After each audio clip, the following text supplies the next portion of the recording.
Hello,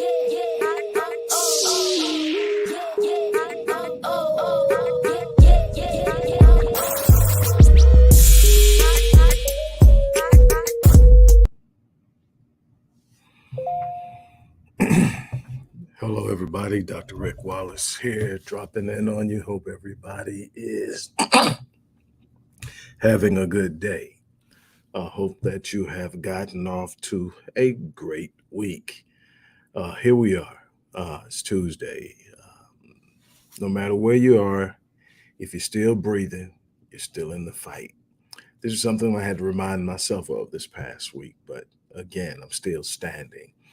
And that is in itself a testimony of perseverance and resilience. And I'm telling you that if you want to achieve the highest levels in life, you're going to have a level of resilience that makes you relentless, even in the most difficult times. I was having a conversation earlier, and the conversation simply rested on the fact that you win in those moments when you don't feel like it. You know, everybody gets up, and when they're in a good mood, when everything's going well, up, go out, do what you do. But it's in those moments you don't feel like it. It's in those moments that you just want to sit down and have a pity party. You want to sit down and talk about everything that's wrong. You want to sit down and find all the people who's done wrong to you and point the finger, and none of that changes your situation. None of that is going to elevate you. None of that is going to solve your problem. But what it will do is bog you down in a level of negative energy and negative vibrations and horrible thought processes that will disrupt you in your mental and emotional equilibrium to the point that you become paralyzed and you get nothing done. So I encourage you to stand up. Now, the beautiful thing today is double it down day. What does that mean? That whatever offer is in that description box means that if you sign up for that, you're going to get a free version, another free one, the same identical thing for free. And I'm going to tell you what it is later, but I just want to let you know that it's double down day. So you're going to get it, and then you're going to get a free one, which you can give away, or you can add it on to what you already have and go longer. But that's in there. So I have a number of different platforms that I operate on. I have a number of different online businesses and entities that I operate, and all of them don't have it. All of them are not directly associated with what I do primarily, which is personal behavior, personal performance, personal healing.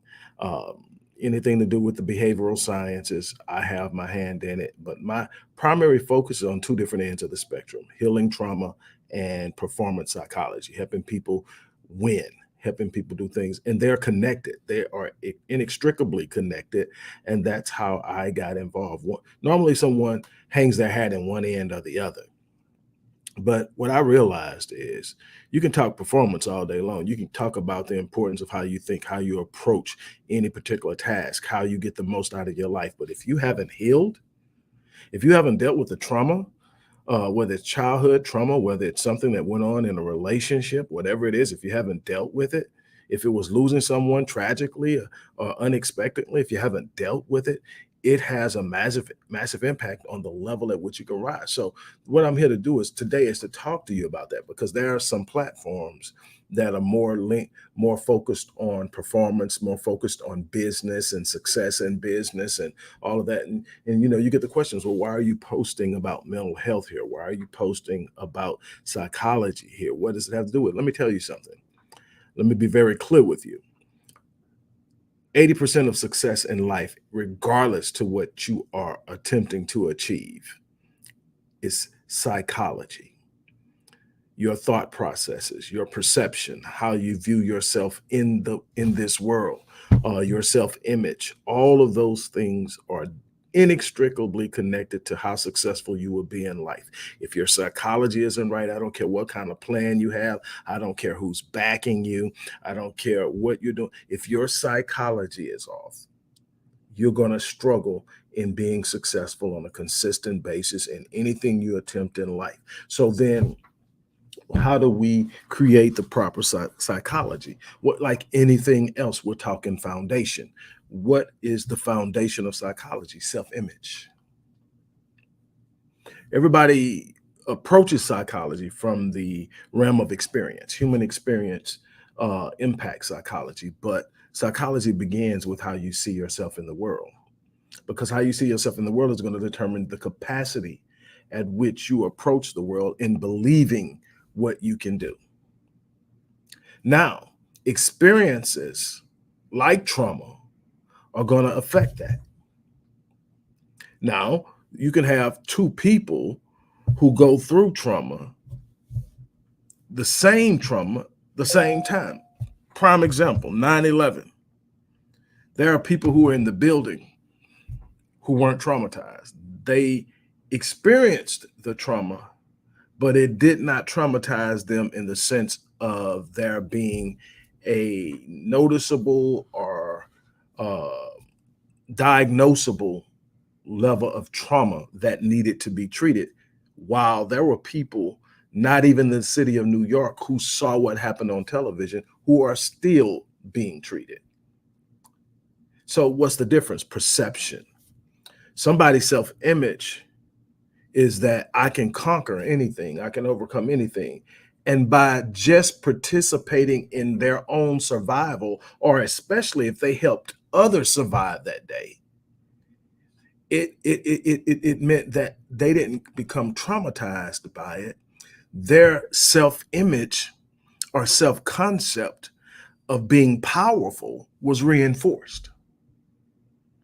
So they have to be careful in that too, because what that can do is easily lead to being more daring. But in the right sense, that's not a bad thing, because in order to be successful, in order to excel, you have to have the ability and the capacity to be willing to take calculated risks. Someone who is risk averse, especially excessively risk averse, is going to have a hard time achieving and realizing high levels of success because they come with risk.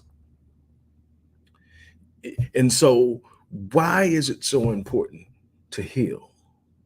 Because here's a number of things. Yes, it's going to impact your success, but here's something that I discovered while researching generational trauma. There's a science. It's becoming more mainstream, and more people are hearing about it. More people are talking about it. But at the time that I was studying it, it was relatively unknown, and we were still gaining an understanding of what it meant and how it impacted us. But it's the science of epigenetics, the studying of genetic influence on a number of different factors. Well, we did learn initially, early on in the research, that you can pass down trauma genetically. We learned that there are certain things we call epigenetic tags. When there is a traumatic experience that is intense enough, it will literally make an imprint on certain genes. And in that imprint is the experience. The gene is actually causing the experience. Dr. Basil van der Kolk, who I consider to be the foremost mind in traumatic memory and traumatic healing, wrote a lay book called The Body Keeps the Score. And it talks about how trauma exists on a cellular level. Well, in studying epigenetics, I came to find out not only can you pass down trauma through genetic procreation, but you can also heighten trauma by being more vulnerable to it through environmental experience.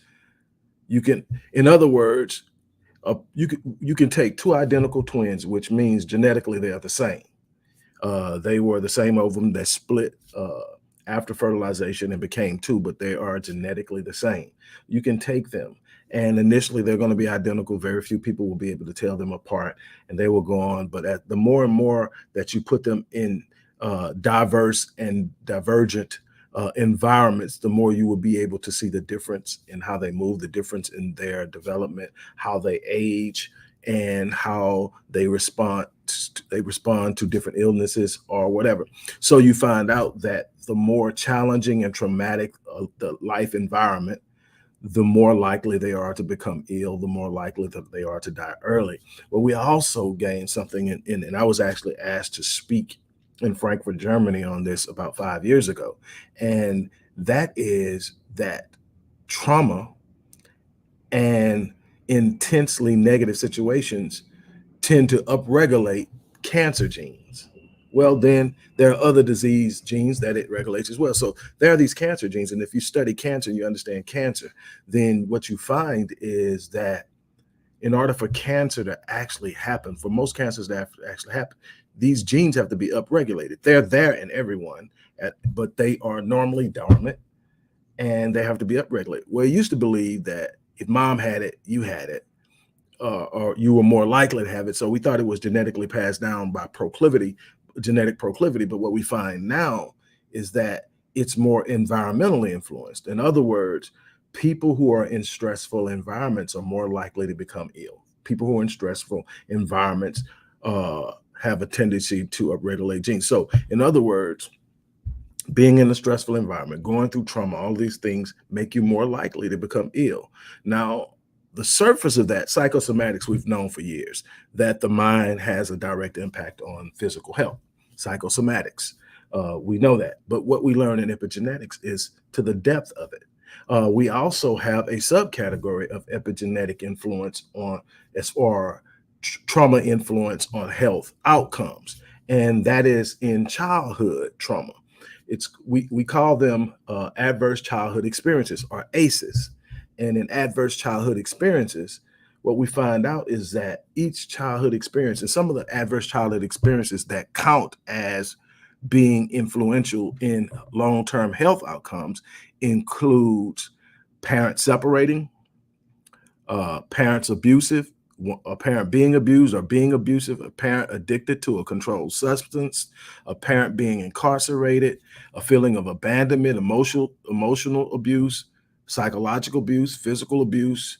Uh, those are some of the primaries that constitute adverse childhood experiences. Each one of those I named counts as a point.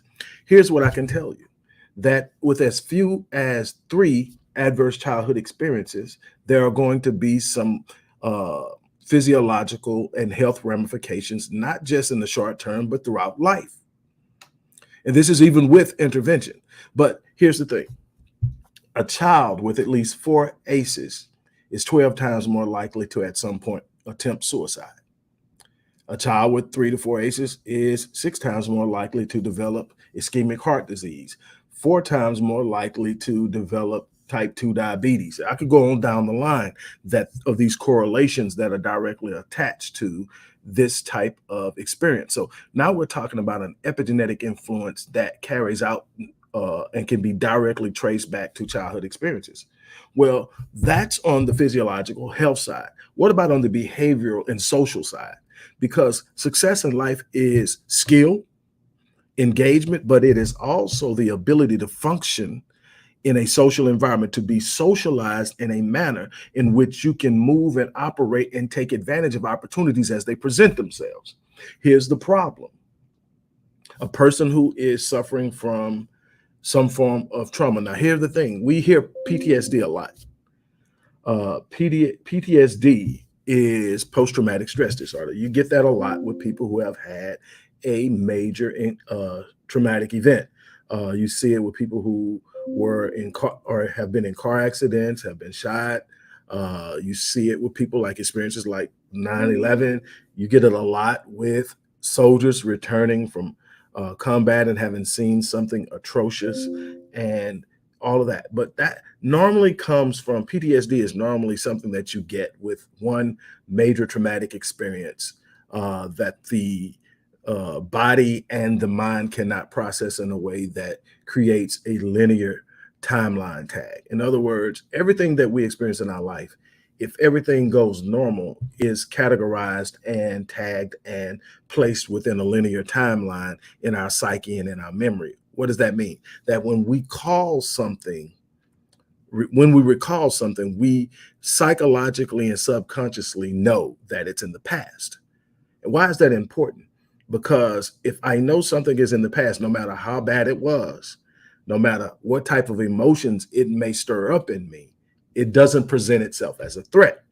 Well, with people with traumatic memory, people who are not in a situation where their traumatic experience has been properly placed in the right linear timeline where it's now past and you're now in the present and you're looking to the future. It's now.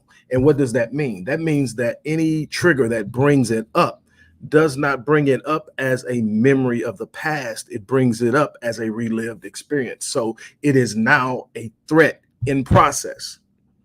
You're literally reliving it. You're hearing the same sounds, you're getting the same smells, the same taste in your mouth. If you were sweating profusely, you're going to sweat. You're literally reliving it. It's called traumatic memory. And it is paralyzing. It destroys relationships. It makes it difficult for people to build bonds. And it will impact you in your attempt to become successful. So, what do? You have to develop a will to heal. And you have to be willing to put in the work. This is something I could talk about all day because it's a part of what I do. Like I say, everybody loves to talk about the work I do in the Visionetics Institute that deals with high performance. And I love my high performance clients. I love you guys. You guys are where I eat. Just let's keep it real. But I have an entire group of people who are on the other end of the spectrum. I have women who were abused as children. Matter of fact, I've got several women over the age of 60 that are still struggling with ancestral encounters as youth, as minors. I have people who went through uh, domestic abuse. I have people who were harmed and raped as adults. I have that type of thing, and that is a process that they have to go through to heal. And for them to be the best they can be, they have to come from behind the veneer that they've created. They've got to come from behind the covering that they've created to protect themselves. They need to be able to experience life at its height in order to perform at their height. And that is why healing is necessary. I take so much joy and pride in doing the work I do. It's not easy, it's very taxing. It's taxing enough that I have a full time therapist because no matter how good I am, there's a point in time where I've got to get this off of me because I'm taking it on. And because I'm an empath, I feel. So it's not a methodical, systemic move for me. It's an engaging, let me hold that for a minute for you type thing. Let me move it around for a minute. Let's see what we can do with it for a minute. That type of thing. And I'm dealing with kids who are having suicidal ideations. Those are the real things, but that's the love of my work. And so about some years ago, I created a program, and it's entitled in Healing Emotional Trauma, but it's about healing trauma in all levels. It's about overcoming the things that have taken a hold of us and are literally within our cellular makeup that literally can be triggered about almost anything. And it doesn't allow us to trust it. It doesn't allow us to love in the fullness of our capacity. It doesn't allow us to be bold enough to stand out and step out and march out and move. It doesn't allow us to do that.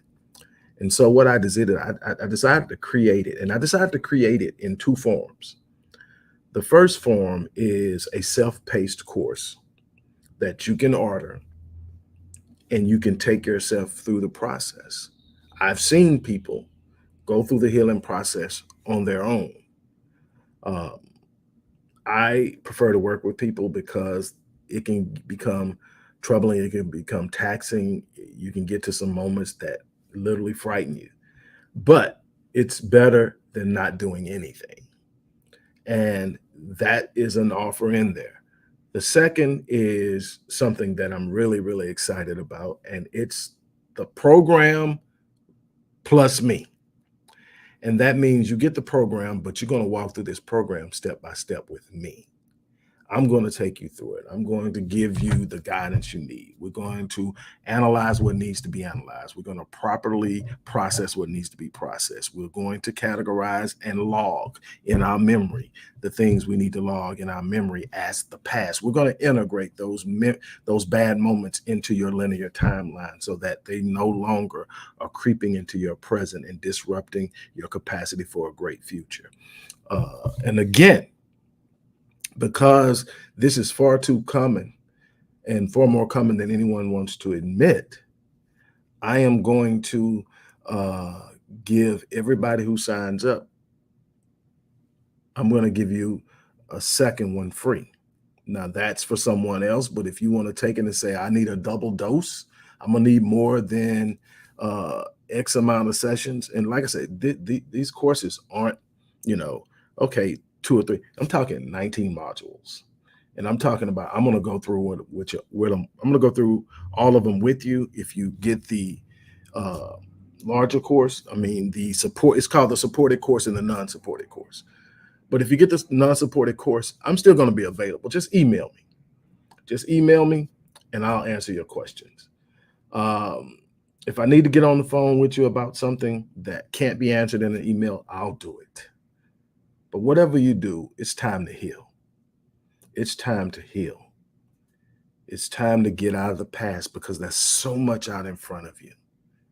And it's a bunch of you that are watching this that know it's time to heal.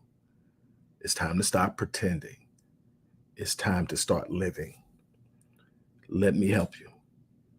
On that note, I'm out here. As I always say, I'm going to live my life on full so that when I leave this place, I die on E. I'm challenging you to do the same thing. On that note, I am out. You guys have an unbelievable day.